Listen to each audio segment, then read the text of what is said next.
Tantra, our next theme.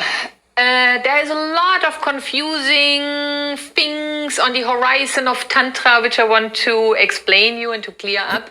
That you know actually what is the real meaning of Tantra. And the real meaning of Tantra in this case, according to the yoga, is simply Tantra is that knowledge which is given from Shiva to Parvati that we, their children, can find a way out of suffering, mentally as physically. That's it. There is nothing else to say about the real meaning of Tantra like we use it in a yoga. But now let me go a little deeper. There are different concepts, of course, of Tantra.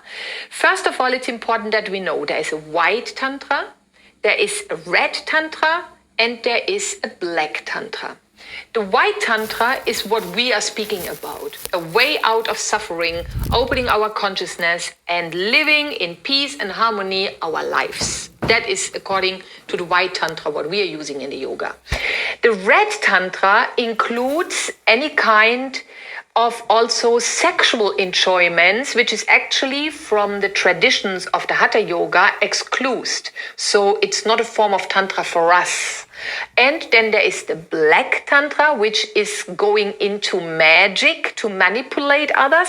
That is also an aspect of Tantra, which is not important for us as yogis. But it's important that you have heard about it, that you know about white Tantra, the pure mantra, the pure Tantra, which we are using to overcome suffering. The red one, which goes into sensualidad, to spread out pranic energy through sexual interactions.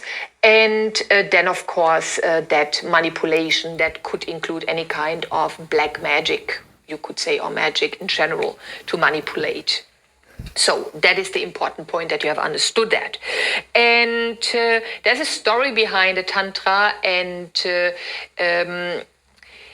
it's more a fairy tale, which I will explain you a little later when we come to the gods and the goddesses. Then it makes more sense according to the different gods and their stories and fairy tales.